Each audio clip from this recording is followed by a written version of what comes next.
Una de las leyes fundamentales de la electrostática y en general del electromagnetismo es la ley de Gauss. Esta es una ley donde aparece el campo eléctrico y este campo eléctrico pues se relaciona a un flujo de líneas de campo eléctrico. Sí, ese es digamos de donde se parte para la construcción de la ley de Gauss. Y bueno, esta ley sirve mucho para simplificar el cálculo del campo eléctrico en varias situaciones donde existen simetrías muy particulares. Sí, entonces, pues hay dos conceptos básicos, ¿no?, que nos ayudan a construir esta ley de Gauss. Uno, como les mencioné anteriormente, pues es el flujo de campo eléctrico, que se define como el producto punto del vector campo eléctrico por un vector área.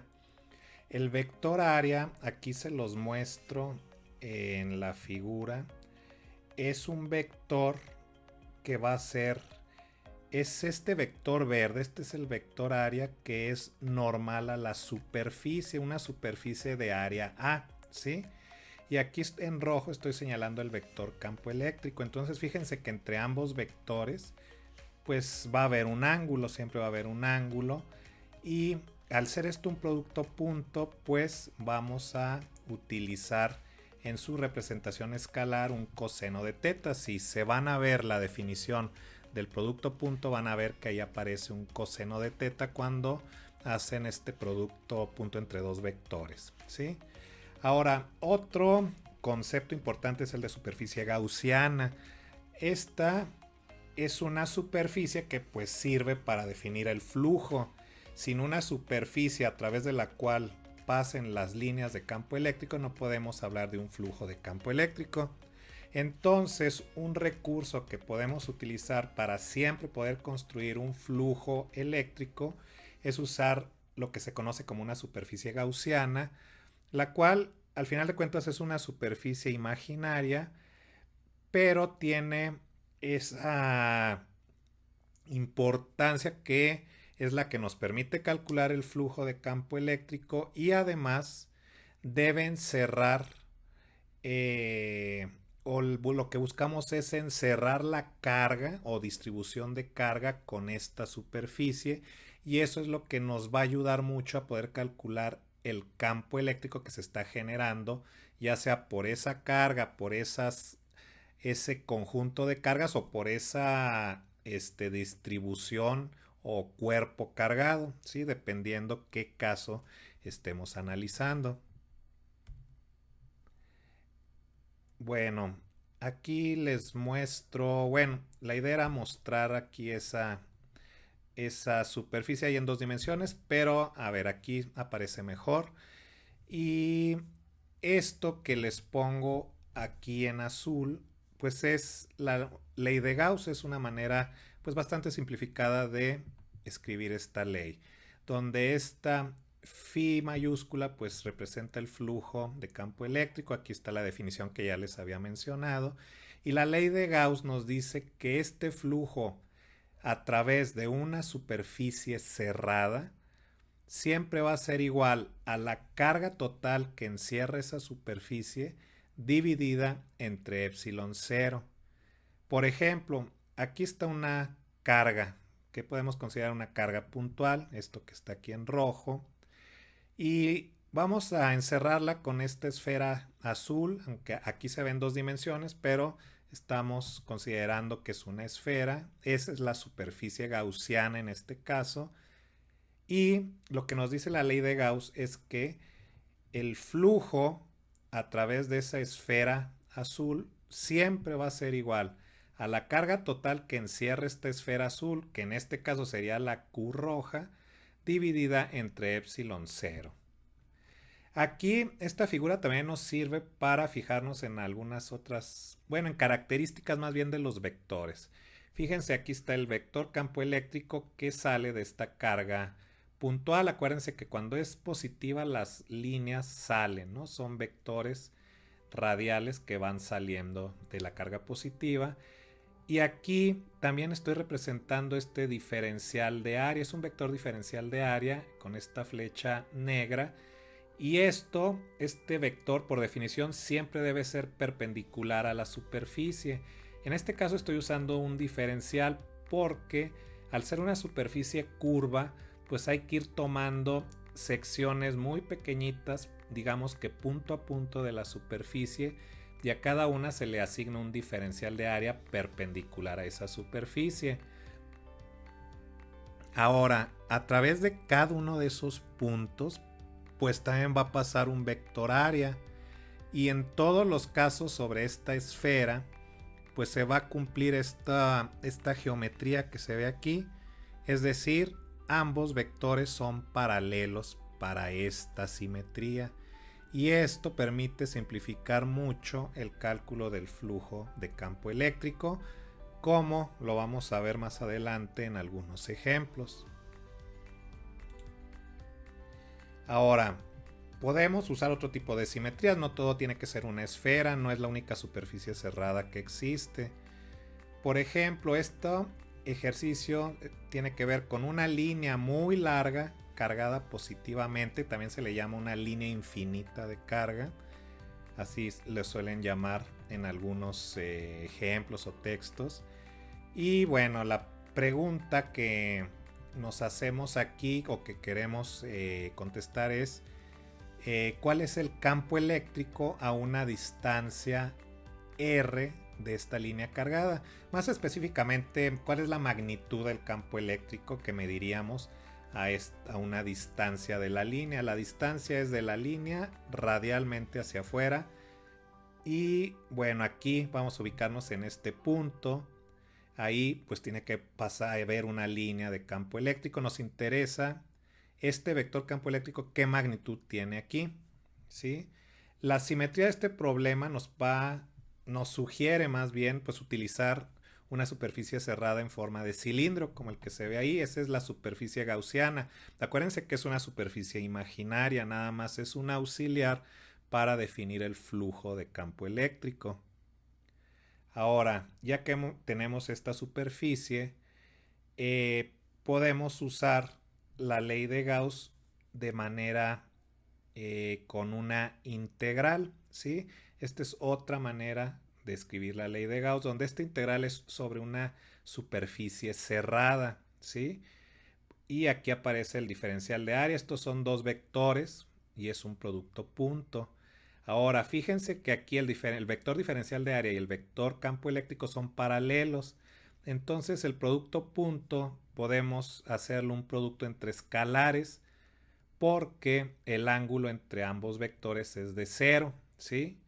Y por la definición del producto punto tendríamos la magnitud del campo eléctrico multiplicada por la magnitud del diferencial de área por el coseno de 0, y el coseno de 0 es 1. Así que queda nada más la magnitud de E por la magnitud del diferencial de área, que se queda dentro de la integral. La magnitud del campo eléctrico sale de la integral porque es una constante, ¿sí? En cualquier punto sobre el cilindro pues van a medir lo mismo mientras no se vayan más lejos, ¿sí? Ahora el diferencial de área es 2pi por r por L. ¿Qué es esto? Bueno, es 2pi por r es el perímetro de este cilindro y L es su longitud. Es decir, el diferencial de área que aparece ahí en la integral se refiere a la pared del cilindro y esto es el área del cilindro en particular que estoy dibujando aquí en gris. Bueno, y esto por ley de Gauss sabemos que tiene que ser igual a la carga total que encierra este cilindro gris entre epsilon 0. Aquí, bueno, aquí falta el cerito, aquí el subíndice, ¿no? Pero es epsilon 0. Ahora, esto aquí lo pongo igual a lambda por L. ¿Quién es lambda? Lambda es la densidad de carga lineal, que al multiplicarse por la longitud L del cilindro, pues es la carga total que hay dentro del cilindro, es decir, la carga total en la sección de la línea roja que queda dentro del cilindro que representa la superficie gaussiana. De aquí fíjense que ya es sencillo despejar el campo eléctrico, ¿sí? Lo cual nos va a llevar a... Y nos lleva pues a este resultado de aquí. Este sería el resultado final para la magnitud del campo eléctrico para una línea cargada muy larga o que también se le llama una línea infinita de carga. Este es un resultado de esos generales que se utilizan mucho y es importante conocerlo, ¿sí? Entonces aquí aparece la densidad lineal de carga, epsilon 0, y r es la distancia de la línea hacia afuera radialmente.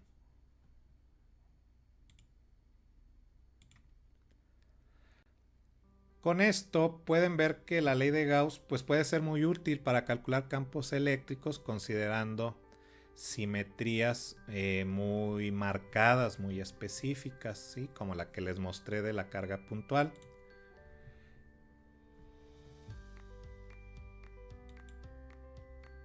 Bueno, y podemos ver algunos ejemplos más.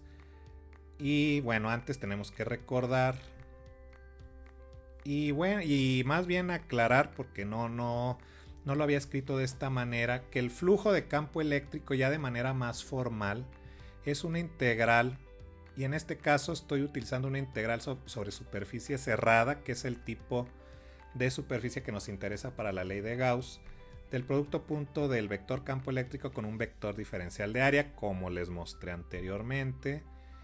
Cuando ambos son paralelos, pues podemos escribirla así: un producto de magnitudes. Aquí está, este es el caso general de ambos vectores con un cierto ángulo. El que sean paralelos hace este ángulo igual a 0 y por eso se pueden escribir nada más magnitudes, ¿sí? Y entonces la ley de Gauss se puede escribir así ya de manera más formal: la integral de superficie del producto punto del vector campo eléctrico con el vector diferencial de área siempre debe ser igual a la carga interna o carga contenida dentro de la superficie gaussiana cerrada dividido entre epsilon 0.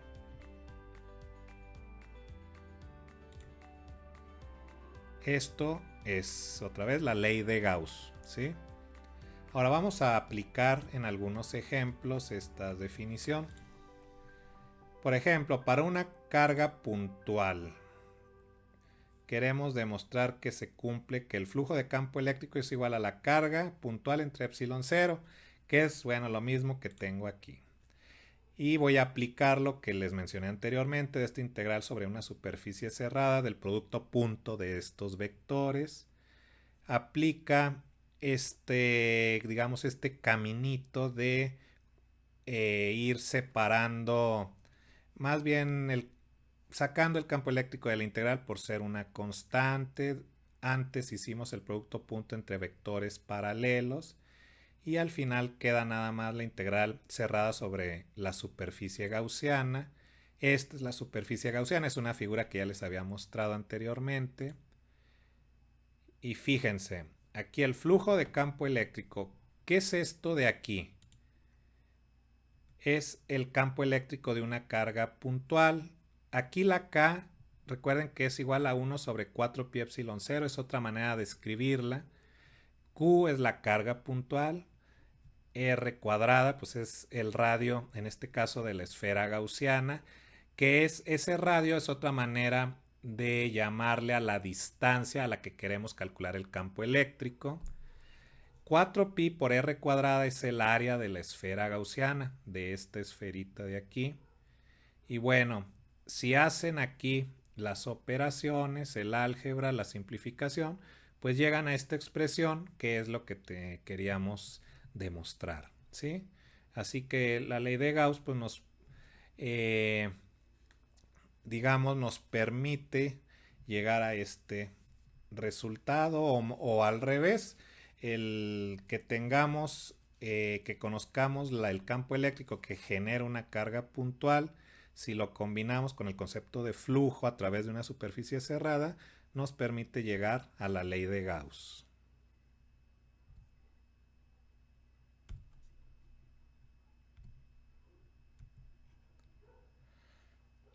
Ahora, un caso un poco más complejo nos habla de una esfera sólida aislante con un radio A y una densidad de carga volumétrica uniforme. Aquí ya estamos hablando de densidades de carga. En este caso, una densidad volumétrica. Bueno, ya lo habíamos mencionado en la línea, ¿no? En la línea habíamos hablado de una densidad lineal de carga. Aquí es una densidad volumétrica porque es una esfera, es un volumen cargado. Y bueno, nos dicen que tiene una carga total positiva que vamos a designar con una Q mayúscula. Primer pregunta, ¿cuál es la magnitud del campo eléctrico fuera de la esfera? Si fuera de la esfera, si consideramos que esta es la esfera cargada, pues fuera es cualquier punto acá, ¿sí? Ahí en esa región, por ejemplo, ya estaríamos fuera de la esfera cargada. Para calcular el campo eléctrico podemos usar este resultado, ¿sí? ¿Por qué se puede usar? Pues sabemos que el campo eléctrico, el flujo a través de cualquier esfera, que es una superficie gaussiana cerrada, pues va a ser igual a la carga total, que en este caso sería la Q mayúscula, dividida entre epsilon 0, y el flujo pues siempre es el producto de E por el área, por la magnitud del área de esa esfera gaussiana.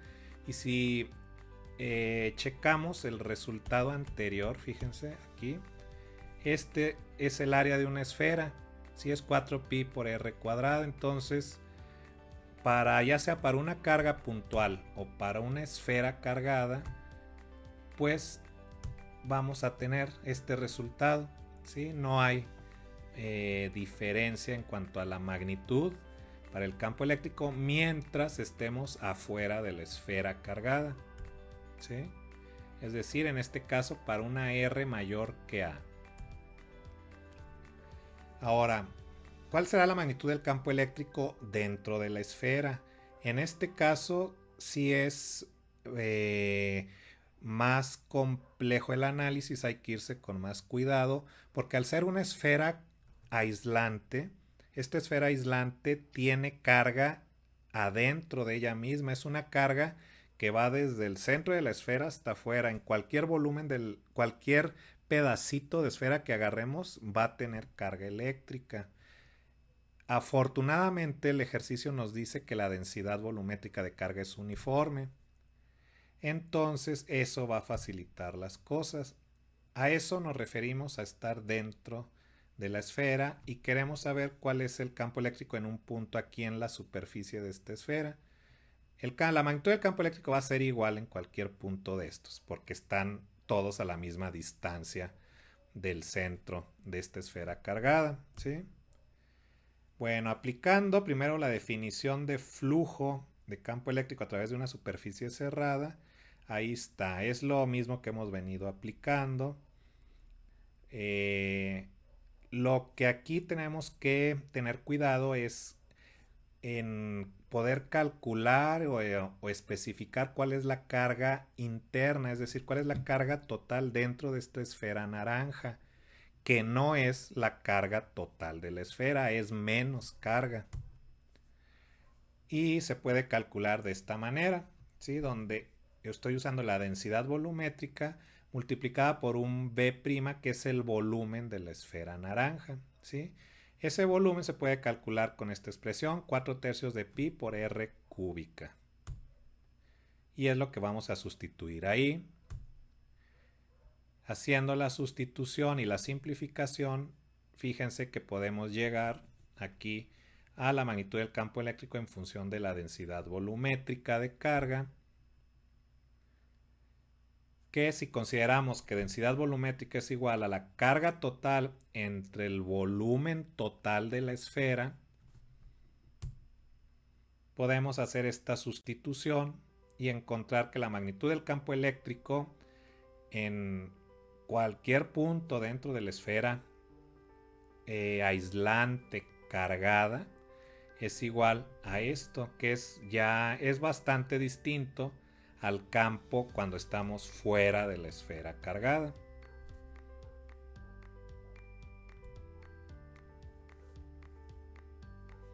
Ahora, un último ejercicio que también tiene que ver con esta simetría esférica, pero ahora habla de un cascarón delgado, el cual tiene una carga uniforme igual a Q mayúscula. ¿Sí? El radio del cascarón también le vamos a llamar A. Vamos a considerar que tiene así una carga positiva.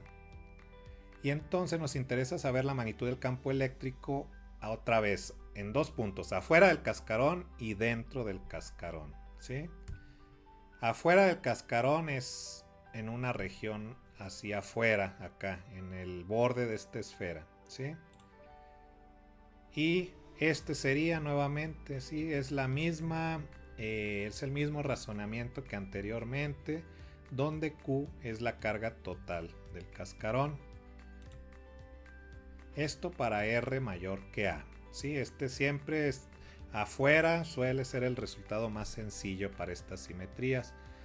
Ahora, también nos piden cuál es el campo en un punto adentro, que sería en el borde aquí, en la superficie de esta esferita naranja.